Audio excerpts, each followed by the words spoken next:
প্রীতি প্রেমানন্দে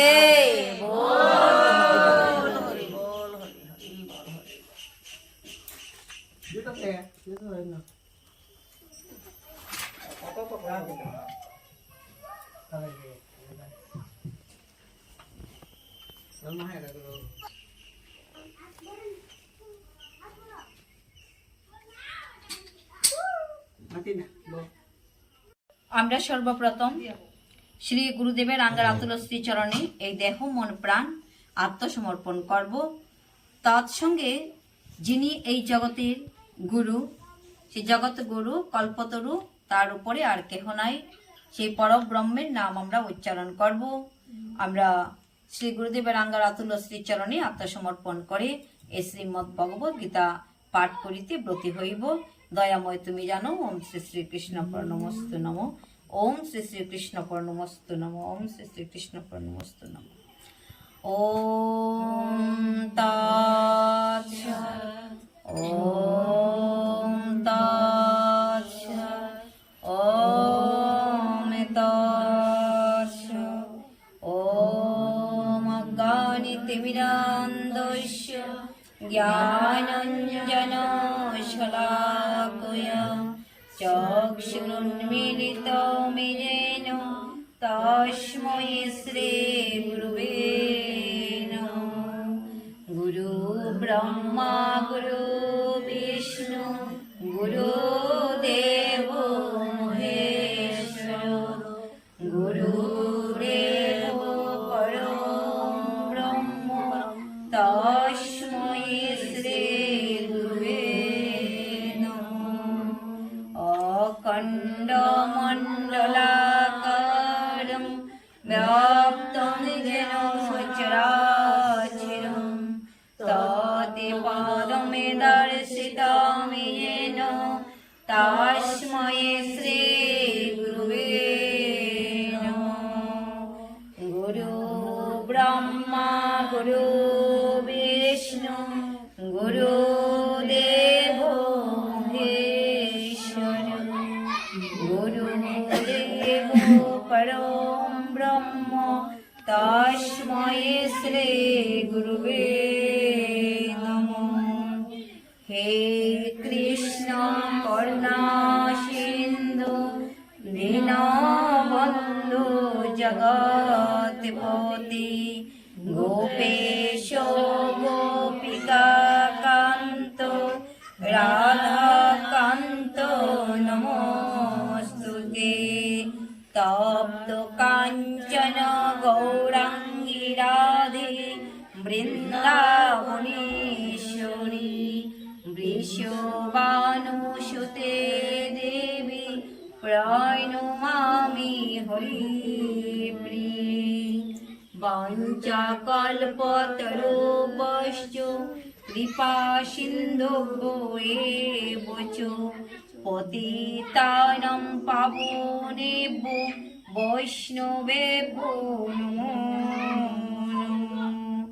জয় শ্রীকৃষ্ণ চৈতন্য প্রভু নিত্যানন্দ শ্রী অদ্বৈত গদাধর শ্রীবাসাদি গৌর ভক্তবৃন্দ। নারায়ণং নমস্কৃত্য নরং চৈব নরোত্তমং দেবীং সরস্বতীং ব্যাসং ততো জয়মুদীরয়েতু। পাপহং পাপকর্মহং পাপওয়াত্তা পাপসম্ভব ত্রাহি মাং পুণ্ডরীকাক্ষং সর্বপাপহরো হরি। হরে কৃষ্ণ কৃষ্ণ কৃষ্ণ হরে হরে হরে রাম রাম রাম হরে হরে হরে কৃষ্ণ কৃষ্ণ কৃষ্ণ হরে হরে হরে রাম রাম রাম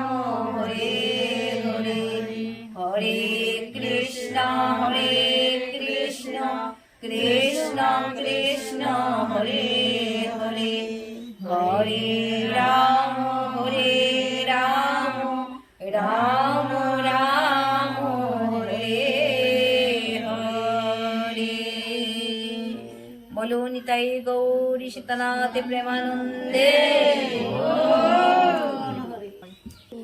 আজ যে এই ভক্তের গৃহে শ্রীমদ্ ভগবদ গীতা পাঠ আরম্ভ হইতেছে বা পাঠ হবে, সেটা হলো ভগবানের ইচ্ছা অনুযায়ী।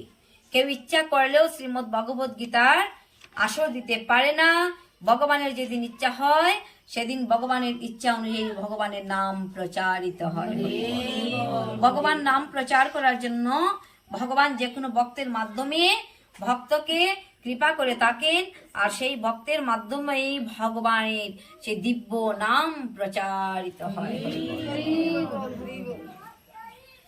তো সেই দিব্য নাম যে প্রচার করেন ভগবান, তো ভগবান হলেন আমাদের পিতা।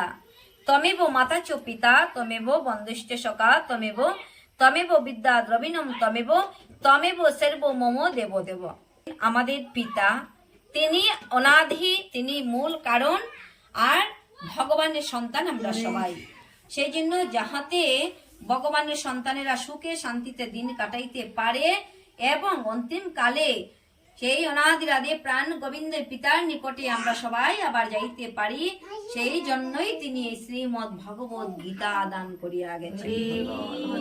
গীতা ভগবানের সঙ্গে আমরা কি করে নিত্যযুক্ত সম্পর্ক হব, সেই জন্য বলছে আমরা ভগবানের সঙ্গে সম্পর্ক স্থাপন করতে হবে। কি রূপে ভক্ত ভগবানের সঙ্গে কি রূপে সম্পর্ক স্থাপন করা যায়? প্রথমত ভগবানের সঙ্গে সম্পর্ক স্থাপন করা যায় শান্তভাবে, স্থির ধীর ভাবে এক স্থানে বসে শান্ত শিষ্ট হয়ে ভগবানের নিত্য ভজনা করা যায়, ভগবানের সাধনা করা যায়। সেটি হলো শান্ত রূপে। জীবের স্বরূপ হয় কৃষ্ণের নিত্য দাস। আমরা জীব, আমাদের স্বরূপ কি?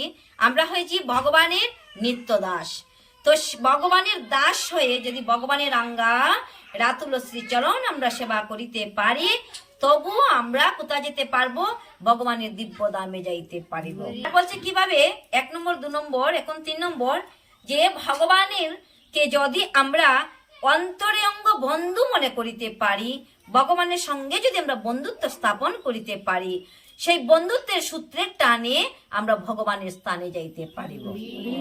তো এই শান্তভাবে, সেই শান্তভাবে কে মায়েরা সেবা করেছিল ভগবানের? শান্তভাবে সেবা করিয়াছিল মুনি ঋষিগণ। তাহারা এক স্থানে বসে একটি বৃক্ষ নিচে দীর্ঘদিন যাবৎ তারা ভগবানের ধ্যান করিয়াছেন, ভগবানের নাম স্মরণ করিয়াছেন এক স্থানে শান্তভাবে, আর দাস্যভাবে সেবা করিয়াছিল ভক্ত হনুমান, রাম ভক্ত হনুমান। প্রেম সে কহো শ্রী শ্রী পবন সুত হনুমান কি। নববিধা ভক্তির প্রথম ধাপ হচ্ছে শ্রবণম। যারা ভগবানের এই শ্রীমদ্ ভগবদ গীতা শ্রবণ করে মনোযোগ সহকারে, সেই জন্য নববিধা ভক্তির প্রথমটাই হচ্ছে শ্রবণম। শ্রবণ করিতে করিতে কে বৈকুণ্ঠ ধামে গতি হয়েছিল? মা বলো তোমরা, কার বৈকুণ্ঠ লোক প্রাপ্তি হয়েছিল শ্রবণ করিতে করিতে? কেউ তো বলো মাসি। শ্রবণ করিতে করিতে কে সরাসরি বৈকুণ্ঠ ধামে চলে গিয়েছিল শ্রবণ করিতে করিতে? পরীক্ষিত মহারাজা। পরীক্ষিত মহারাজা শ্রীমদ্ ভাগবতম শ্রবণ করিতে করিতে সুখদেব গোস্বামীর পাদের মুখ নিঃসৃত বাণী এই শ্রীমদ্ ভাগবত গীতা ভাগবত শ্রবণ করিতে করিতে অন্তিম দিনে বৈকুণ্ঠ ধাম থেকে রথ এসেছিল, আর সেই রথে উঠে একদম সরাসরি বৈকুণ্ঠ ধামে চলে গিয়েছিল। এই শ্রবণের এত মহিমা, শ্রবণ এত মাধুর্য। তো আমরা অনেকে বলে থাকি কি, আমি তো গীতা পাঠ জানি না, কিন্তু শ্রীমদ্ ভাগবতম গীতা কি বলছে যে শ্রবণ যদি আমরা করিতে পারি মনোযোগ সহকারে, তাহলে আর অন্য কোনো কিছু প্রয়োজন হয় না। 4 নম্বর হচ্ছে বাৎসল্য।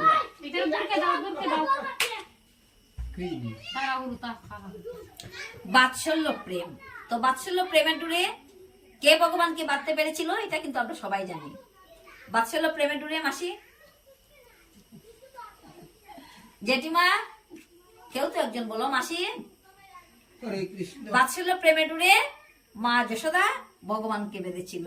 আমার মনটা তুমি কইতো কইতো আমার মন। হরে কৃষ্ণ, হরি বল। তো এই জন্য বলছে, দেখো তাকিতে সবল হরে কৃষ্ণ বল, অঙ্গ অবশ্যই লইতে পারিব না। যা কিছু করার আমরা সময় থাকতে করব, আমি ভজন ভ্রমণ কীর্তন করছো, সাধন কে যা গেছে কিছু বলে করার আমার আমরা সময় মনে থাকতে। নাই। হরি বল। আমি যে তো বাৎসল্য প্রেমের টুরে মা যশোদা কানাইয়াকে বাঁধতে পেরেছিল। তো বৃন্দাবনে মা যশোদা কৃষ্ণ কানাইয়াকে বেঁধেছিল। তো একবার প্রেম সে কহো যে নন্দ যশোদার নন্দন কানাইয়া কি, ভক্ত বৎসল ভগবান কৃষ্ণ কি। তো এই কানাইয়াকে বাঁধতে পেরেছিল মা যশোদা। আর আরেকটি হচ্ছে যে শেষ পঞ্চম সূত্র মাধুর্য প্রেম।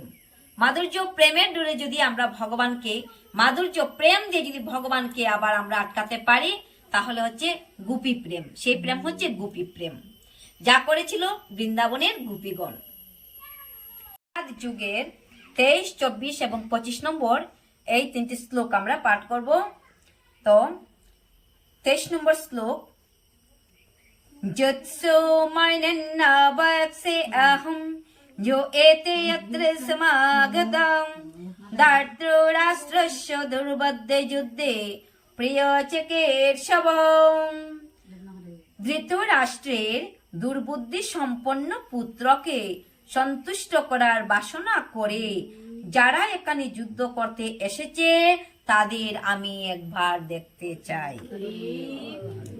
এই কথা সকলেরই জানা ছিল যে দুর্যোধন তার পিতা ধৃতরাষ্ট্রের সহযোগিতায় অন্যায়ভাবে পাণ্ডবদের রাজত্ব আত্মসাৎ করতে চেষ্টা করেছিল। অন্যায়ভাবে, তো এটা কোনো ন্যায় যুদ্ধ ছিল না, অন্যায়ভাবে দুর্যোধন কি করেছিল যে পঞ্চ পাণ্ডবদেরকে বনে পাঠিয়েছিল এবং পাশাকেলায় হারিয়ে তাদের রাজত্ব আত্মসাৎ করেছিল। আর তৎসঙ্গে এই দুর্যোধনদের পিতা ধৃতরাষ্ট্র সহযোগিতা করেছিল। তাই যারা দুর্যোধনের পক্ষে যোগ দিয়েছিল তারা সকলেই ছিল এক গোয়ালের গরু। তারা সবাই কি ছিল? এক গোয়ালের গরু। কেন বলছে এক গোয়ালের গরু? সবাই দুর্বুদ্ধি সম্পন্ন ছিল। দুর্বুদ্ধি সম্পন্ন থাকার কারণে সবাই দুর্যোধনের পক্ষে যোগদান করেছে। আর যদি সৎ বুদ্ধি সুবুদ্ধি থাকতো তাহলে তারা কখনোই দুর্যোধনের সঙ্গ দিত না।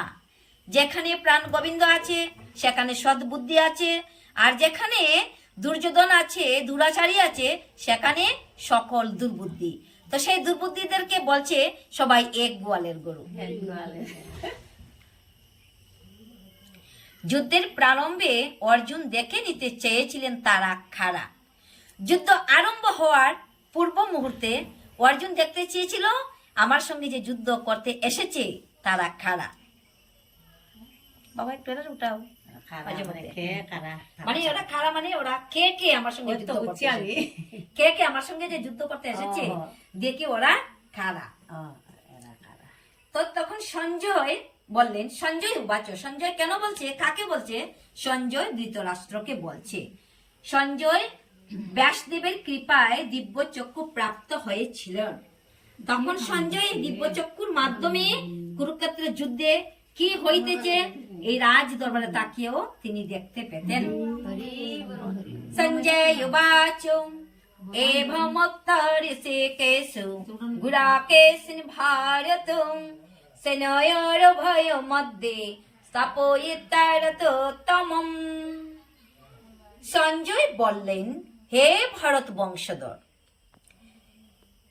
অর্জুন কর্তৃক এভাবে আদিষ্ট হয়ে শ্রীকৃষ্ণ সেই অতি উত্তম রথটি চালিয়ে নিয়ে উভয় পক্ষের সৈন্যদের মাঝখানে রাখলেন।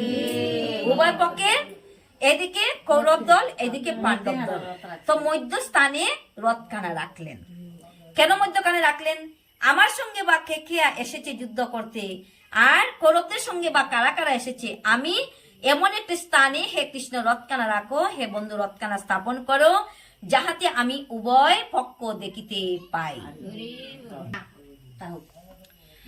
তো এই শ্লোকে বলছেন যে সঞ্জয় বলেন, হে ভরত বংশধর, অর্জুন কর্তৃক এভাবে আদিষ্ট হয়ে শ্রীকৃষ্ণ সেই অতি উত্তম রথটি চালিয়ে নিয়ে উভয় পক্ষের সৈন্যদের মাঝখানে রাখলেন।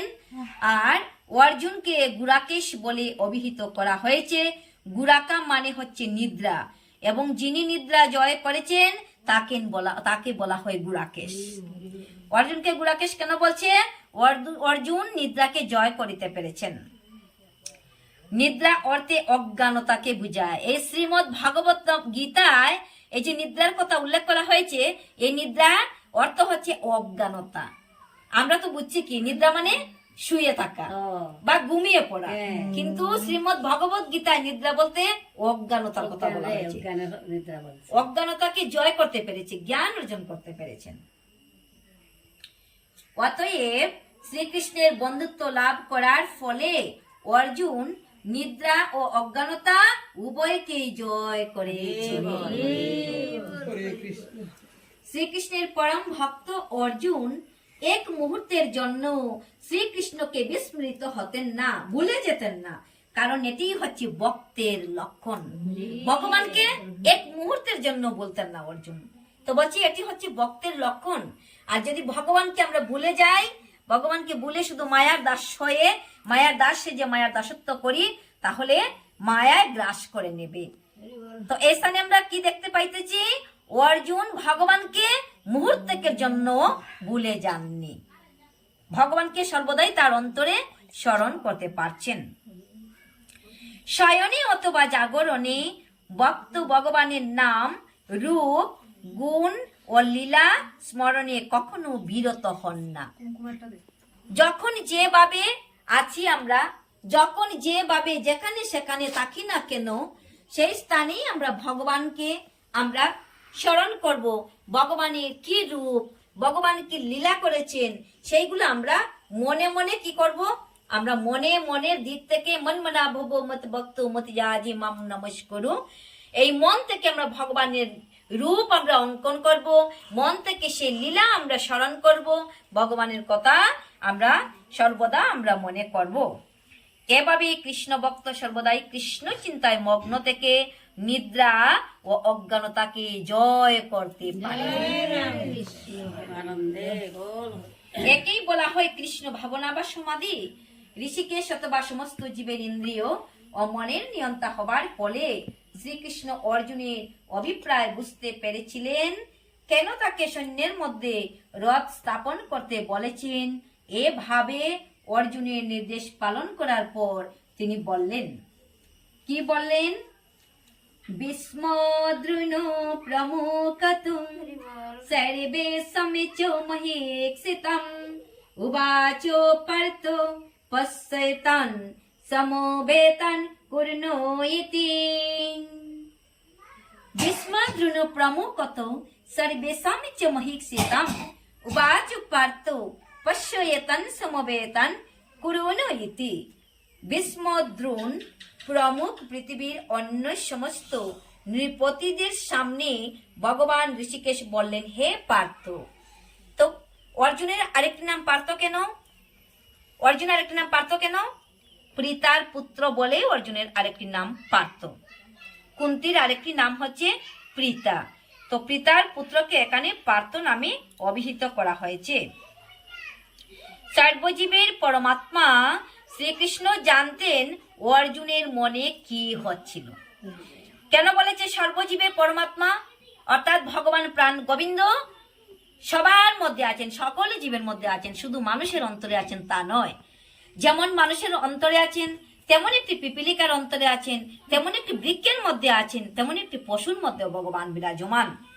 এই জন্য বলছে সর্বজীবী পরমাত্মা শ্রীকৃষ্ণ জানতেন অর্জুনের মনে কি হচ্ছিল।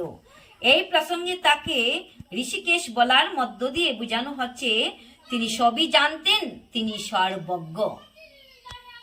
এখানে অর্জুনকে পার্থ অর্থাৎ পিতা বা কুন্তির পুত্র বলে অভিহিত করাটাও খুবই তাৎপর্যপূর্ণ।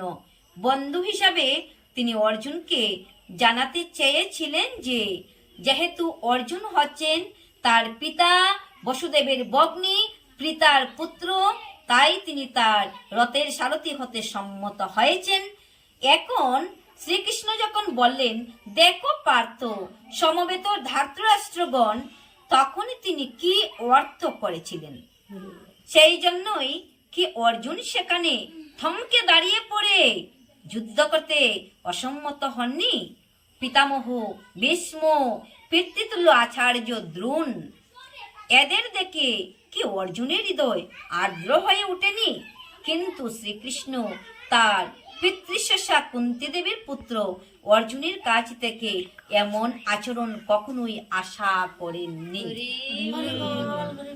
অর্জুনের মনের ভাব বুঝতে পেরে পরিহাস চলে শ্রীকৃষ্ণ তার ভবিষ্যৎ বাণী করলেন। পরিহাস চলে শ্রীকৃষ্ণ তার ভবিষ্যৎ বাণী করলেন। কি ভবিষ্যৎ বাণী করেছেন আমরা শ্রবণ করব। তত্র পশ্চাৎ স্থিতানি পার্থ পিতॄন যথো পিতামহান আচার্যান মাতুলান ভাতॄন পুত্রান পৌত্রান সখিন তথা শ্বশুরান চরিদচ এব সেনয় ভয়োপি। তখন অর্জুন উভয় পক্ষের সেনাদলের মধ্যে পিতৃব্য, পিতামহ, আচার্য, মাতুল, ভ্রাতা, পুত্র, পৌত্র, শ্বশুর, মিত্র ও শুভাকাঙ্ক্ষীদের উপস্থিত দেখতে পেলেন। হরে কৃষ্ণ। অর্জুন কাকে কাকে দেখলেন? উভয় পক্ষের সেনাদলের মধ্যে পিতৃব্য, পিতার মতো তুল্য ব্যক্তি পিতামহ ভীষ্ম, যে পিতামহ ভীষ্ম পঞ্চ পাণ্ডবদেরকে হাত ধরে হাঁটা চলা বলা সবকিছু শিখিয়েছিল, সেই পিতামহকে। আর আচার্য, আচার্য কেন আচার্যের কথা বলা হয়েছে? যিনি অস্ত্র বিদ্যা শিক্ষাদান করেছিলেন পঞ্চ পাণ্ডব এবং কৌরব উভয় পক্ষদেরকেই, সেই দ্রোণাচার্য। মাতুল অর্থাৎ মামা, ভ্রাতা নিজেদের ভাই, পুত্র নিজের পুত্র এবং ভাতৃপুত্র, পৌত্র, নাতি, শ্বশুর, মিত্র, বন্ধু এবং শুভাকাঙ্ক্ষীদের উপস্থিত দেখতে পেলেন। যুদ্ধক্ষেত্রে অর্জুন সমস্ত আত্মীয় স্বজনকে দেখতে পেলেন। তিনি ভূরিশ্রবা আদি পিতৃবন্ধুদের দেখলেন। ভীষ্মদেব, সুমদত্ত আদি পিতামহদের দেখলেন। দ্রোণাচার্য, কৃপাচার্য, তাদের গুরুদেব কৃপাচার্য আদি শিক্ষা গুরুদের দেখলেন। শল্য, শকুনি আদি মাথুলদের দেখলেন। দুর্যোধন আদি ভাইদের দেখলেন। পুত্রতুল্য লক্ষণকে দেখলেন। অশ্বত্থামার মতো বন্ধুকে দেখলেন। কৃতবর্মার মতো শুভাকাঙ্ক্ষীকে দেখলেন। এভাবে শত্রুপক্ষের সৈন্যদের মধ্যে তিনি কেবল আত্মীয় স্বজন ও বন্ধু বান্ধবদেরই দেখলেন। হরি বল। তো শত্রুপক্ষের মধ্যে কাদেরকে দেখলেন? যারা আমার সঙ্গে যুদ্ধ করতে আসিয়াছে, সবাই আত্মীয় স্বজন। এই ওদের মধ্যে আত্মীয় স্বজন ছাড়া কেহ নেই। তাই কৃষ্ণকে বলছে, হে কৃষ্ণ, আমি কাদের সঙ্গে যুদ্ধ করব? আমার সঙ্গে যারা যুদ্ধ করতে আসিয়াছে সবাই তো আমার, সবাই আমার। যখন দেখলেন অর্জুন বলছে সবাই আমার আমার, অর্জুন ভবরোগে ব্যাধিতে আক্রান্ত হয়ে গেছে। কেন বলছে আমার? যখনই বলছে তখনই এই ভবরোগে ব্যাধিতে আক্রান্ত হয়েছে। আমরা যখন আমার আমার বলি, আমরাও সেই ভবরোগে ব্যাধিতে আক্রান্ত হয়ে পড়ি। তারা তো আর বলে না, বলে অর্জুন দে এরা হাত বাইরে বাইরে আমার তো সবে অর্জুনে তো ভক্তাছে। অর্জুন ভাবছে যে সবাই আমার সঙ্গে যুদ্ধ করতে এসেছে, অথচ সবাই আমারই আত্মীয় স্বজন, আমারই মাতুল, মামা, আমারই শালা সম্বন্ধিক, আমারই ভাতৃপুত্র, আমারই পৌত্র, নাতি, আমারই পিতামহ ভীষ্ম, আমারই গুরু, আমার দ্রোণাচার্য গুরু, সবাই। হ্যাঁ, অর্জুনের পুত্র, অর্জুনের পুত্র, অর্জুনের পুত্র তো এই কি বলে অর্জুন, না না অভিমন্যু তো অর্জুনের পুত্র, ঠিক আছে। বাতিজা যেমন দুর্যোধন যারা ভাই আছে 100 ভাই, ও ওনাদের যারা পুত্র তারা অর্জুনের ভাতৃপুত্র, ভাইয়ের পুত্র, ভাইয়ের পুত্র। তো সবাই এসেছে, এরা তো পুত্র তুল্য। তো সবাই যখন পুত্র তুল্য আমার সঙ্গে এসেছে যুদ্ধ করতে, তাহলে আমার এই রাজ্যের কোনো প্রয়োজন নেই।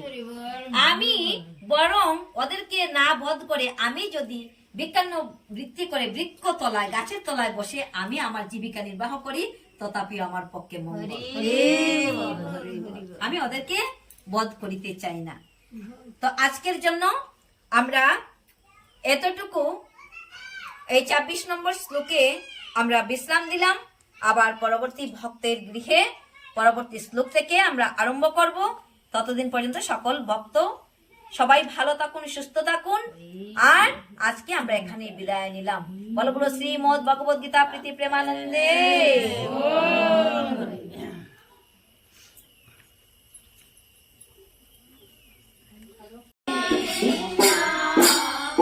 Thank you.